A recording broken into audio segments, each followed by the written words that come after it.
when I got that call, I was like this right here. I'm on the phone with my people and said, what's this? Okay. And this guy paused. He's just,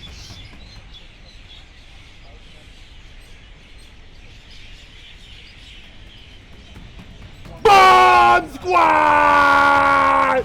Charlotte Daly on Male Sport Boxing, joined by Deontay Wilder. How are you? I'm doing well, and yourself? Yeah, I'm not too bad, not too bad. Look, it's great to see you back in a boxing environment. Are we going to see you in the ring anytime soon? Oh man, you're going to see me in the ring real soon. You know, I can't issue out any dates at this moment in time. Oh, you know. I know, I'm like, come on. You're right. I'm sorry, but I'm just not the one to put things out there just to get people hyped up or buzzed about it. If I do put it out, I want to be sure, because some things out of your hand. You know, I mean, sometimes you can put things out and in the background of things, in the back door of things, something may have overnight formed or whatever, and then it becomes a hole at the bottom and everything falls through. You know, but most of the time when I get information, it's mostly at the final. Is either the final or maybe 98% almost there. And then you want to talk about it and stuff and get the people hyped up and stuff, because it's bad energy, and I don't like, it's distasteful for me to put things out and it may not happen. You know, you don't have no, but I'm excited. Just, yeah, I'm fighting, guys. I got this going, I got that, I got, you know what I mean? It's too much, you know what I mean? I want to make sure, so when people do get hyped up, like I am, my heart is pumping out, you know what I mean? That's a hint. That means it's close. There you go.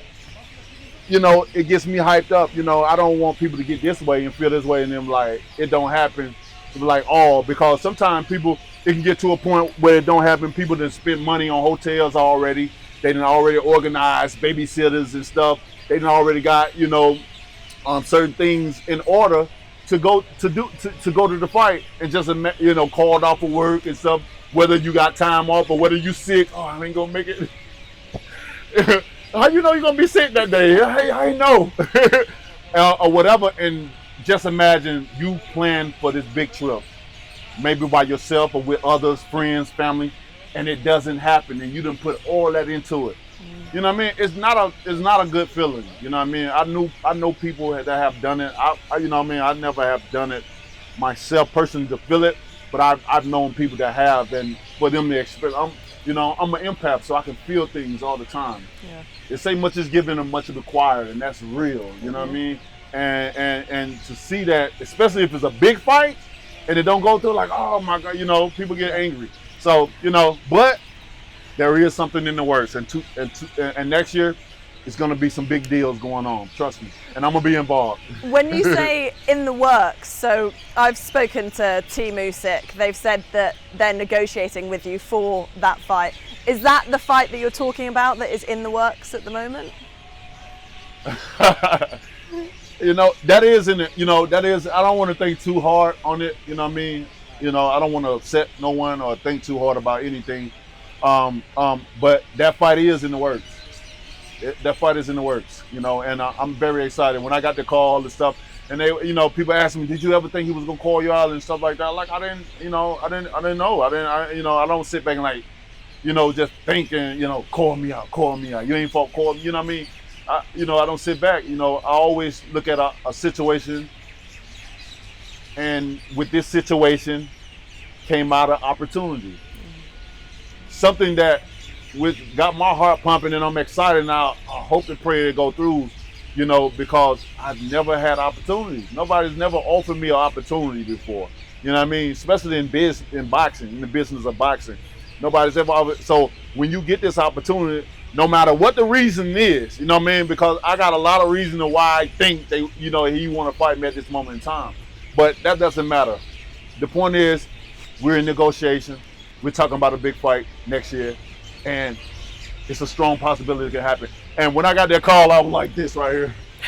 I'm on the phone with my people and say, oh, what's this? Okay.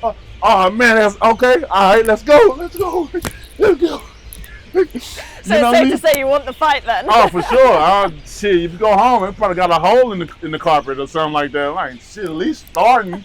I'm like, what's the smoke smell and stuff like that? Look, you just kind of referenced it there. Why do you think Usyk wants this fight? What's that? Why do you think he wants it? Because people have kind of said their take on it. They think What's they think? So the fact that he wants to take on the whole division, the biggest names, so that then when it's years down the line, people look at his resume and they go, "Wow, he fought everyone, like the big names." Yeah. That's the general consensus. But what's your thoughts on it? Why do you think he wants to fight? that is. I don't think that's the ultimate. I don't think that's the end all be all for it. But that is a portion of it. You know what I mean? The piece of the pie. That is one portion. But I think the ultimate thing is people think they can beat me at this moment in time because of my outings that I've had, the derails of things or whatever. Now they're looking at, oh, Wilder, he's beatable. He can be beat, whatever. And when you see that as a fighter point of view, now, this couldn't.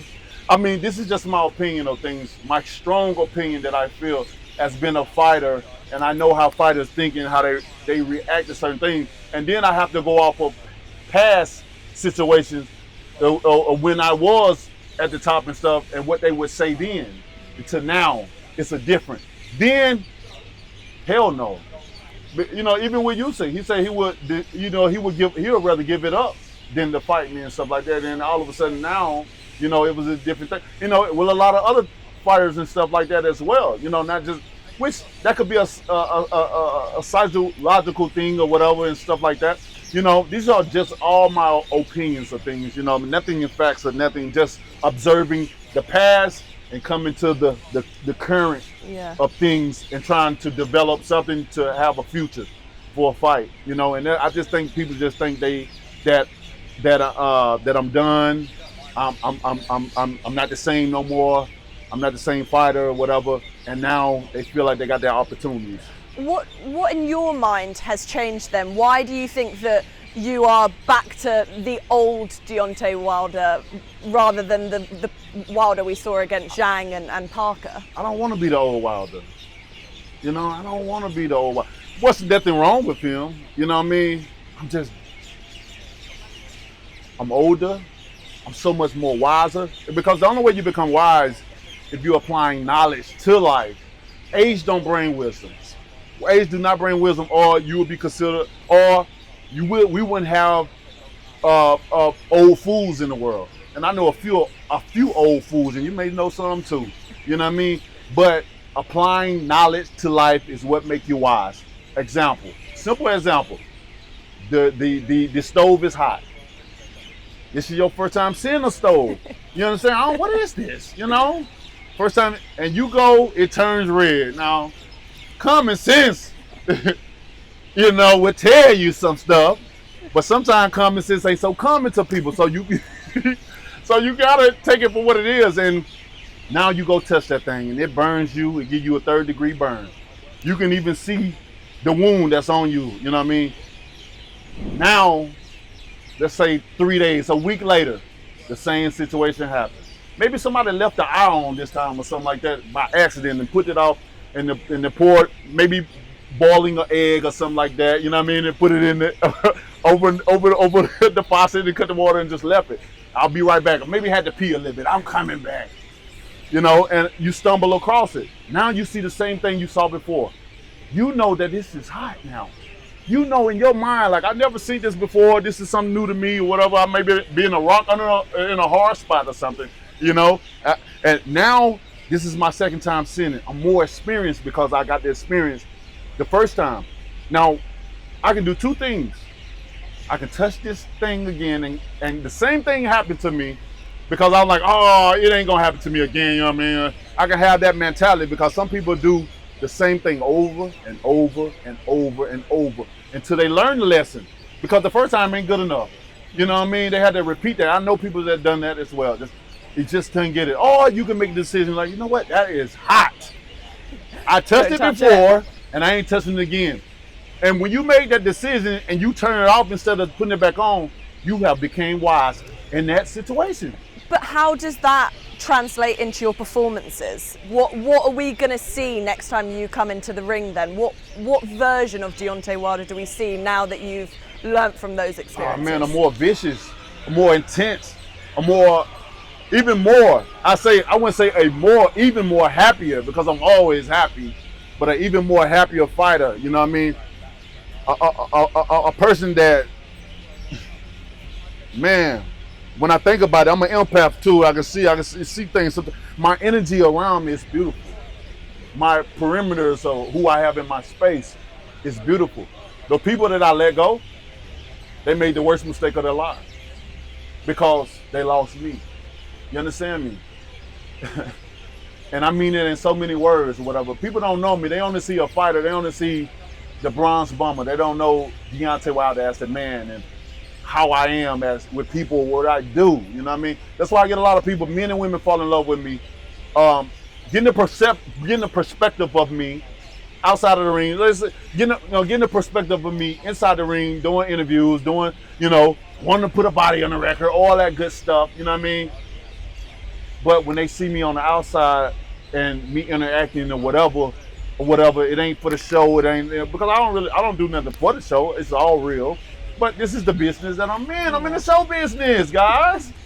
I'm in it. You say that actually, and it made me think of after the Robert Helenius fight, when you spoke quite emotionally and openly about the weight on your shoulders of having that power and that knockout. And you said about putting bodies on the record, but then actually I think there is a softer side to you that potentially isn't that showman side. It's more deeper than that. You have to be. You know what I mean? I tell people I'm a Great Dane. I would say a tall giant gentleman. You understand me?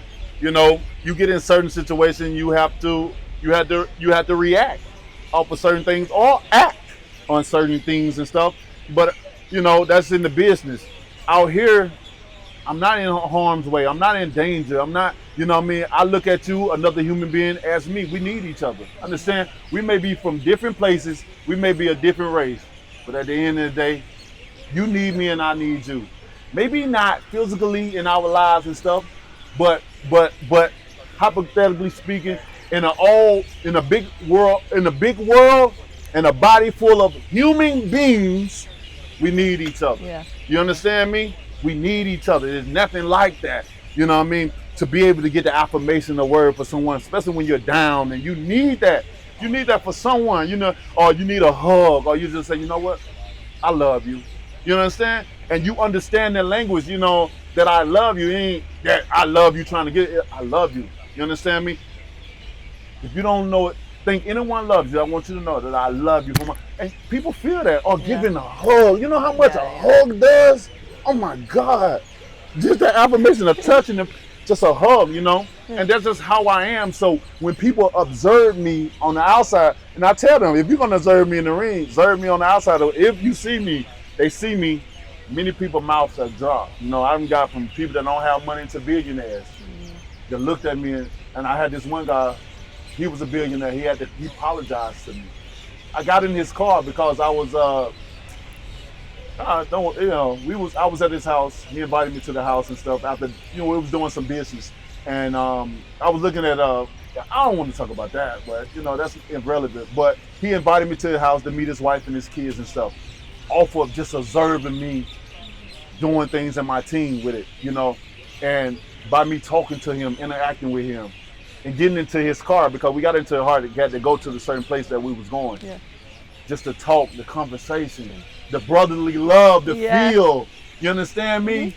And this is a different guy from a different world, different race, and all that and stuff like that. But still, the connection that you have with human beings, like it's so magical that we have. Like we didn't got into this.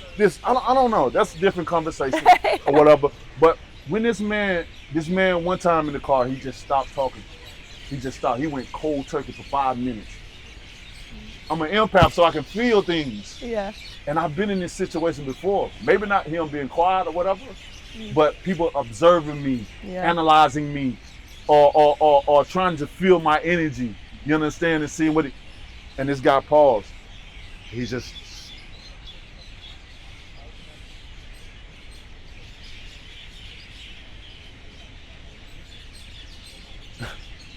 And I'm just looking, and inside I'm smiling because I already know. You understand? I already know. So I'm just waiting to see if I'm right. So he just, all of a sudden, he broke his silence. He said, Deontay, I want to tell you something. I said, here you go inside. I swear. I said, here you go inside. Yeah, what's up, bro? What's wrong? You okay? I just want to apologize to you. I want to say I'm sorry. Sorry for what? I know what it is now. Understand this. I just want to see if I'm right with it. You know, what's this transpiring right now? Why is this the momentum or the reaction to people when it's dealing with me and stuff like that? I know they see me. I'm a tall, dark and handsome guy that can look vicious. Or sometimes people say you look like you'll slap somebody or whatever. You know what I mean? But I'm always smiling, so I don't see how they get that energy or whatever. They just look at and try to judge something that they don't know. Yeah. And then when you get around, like, oh my God, like this man, like I want to take him home with me. This is my best friend now. Like we get along so well. We talk about so much. We interact. Like it's crazy. And then that point, like from that point, he owns a lot of airlines and private airlines and stuff like that. So he talking about, oh man, we was like, bro, hold on now, bro, slow down. Okay, I like this jet now, but went from silence to too much talking. But I understood it because he didn't know me like that. This is him first actually. He only seen what he saw on TV and maybe what people may have said or whatever, or do or don't know you personally, And when they get in, but I get that lot of response all the time. So just a little bit of something about me, which I'm not offended by it or anything. When you get used to certain things or whatever, it's just hard to get offended. You know. Yeah, I can imagine. Look, I do need to let you go in a right. minute, so I've got a few more things to quickly tick off. The AJ fight, is that going to happen at any point, you and Anthony Joshua? I'll tell you this. As long as he's in it, and as long as I'm still in it, the fight will happen. It's just a matter of time. It's just a matter of time. I'm a big believer in timing. You know what I mean? Certain things we may feel is the right timing, but sometimes it may not be, and we can't look on the past of things because we're right now in the present, and the present thing is trying to build for the future. So I can tell you that for sure. As long as he's here and I'm here, it could happen. It's gonna happen. Anthony, it's gonna happen. I like that. It's gonna happen. You can tell us a date and a location, and look, he's fighting Jake Paul in the meantime. Right. You were just saying to me a minute ago that you think that fight has got to be scripted. I think those fights are scripted. You know what I mean? That's just my strong opinion. It could be what it is and what we see, what we get. But I really think it's scripted, and I'm even more thinking it with this fight now because now you're really dealing with somebody that's, active, that was a former champion, that's still going. He's a real boxer. Now, this ain't nothing like before. We had the Tyson fight, of course, but I really looked at it, all that's a fun one right there. That's a real fun one. You got a legend in there and stuff like that. That's a good one, But this is an active fighter, everybody been wanting to see. And I don't know but one person would do what Jake is doing. That's it. And I'm talking about the weight difference. For him being, like I said, 215 and Joshua being 250, I don't know that there was difference. I don't know no other person that have done that but me that'll fight that. I fight guys 20, 30, 40, 50 pounds heavier than me. You know what I mean? But if it's not scripted, then do you think it's dangerous? It's dangerous no matter what. It's dangerous no matter. When you step your legs over those ropes, or you put your back under the ropes and go in there, no matter how you may enter that ring, it's dangerous. It's dangerous. And the one thing for sure my doctors have always told me, it's like the head, they say, Deontay, understand this. The head is not meant to be hit, because I always get CAT scans and make sure the brain and stuff right and making my body right. And I always try to convince other fighters and stuff, go get MRIs, go get CAT scans, and go get all that because your outside body may feel good. You may, I'm good, especially after a fight. The adrenaline rush is still on. You don't feel nothing right now. But after this over with, maybe a week, a month, 11, you probably are developing something that can end your career. You just can't see it right now. You can't see it. You maybe can't feel it, but it's developing. And that's why I say, because the doctors always told me, and I learned from the doctors, they say, Deontay, understand, your head is not meant to be hit. Your brain is not meant to be shooken. The body's not meant to be pounded on and stuff. So, it would be good to get the check out and stuff. So every time before I fight, I go get a check, just regular seat. If I don't have, I go get a check because I'm already gonna have to go get it done again by the time we get ready to fight because it's required to. So that's one of the things I've done to make sure I'm right. Everything is circulating, everything is good. That's another reason why I'm in such a great place in my life as well, because my body is functioning perfect. Physically, I'm beautiful. You know what I'm saying? Everything's good. I'm ready to have more kids. 7 kids coming.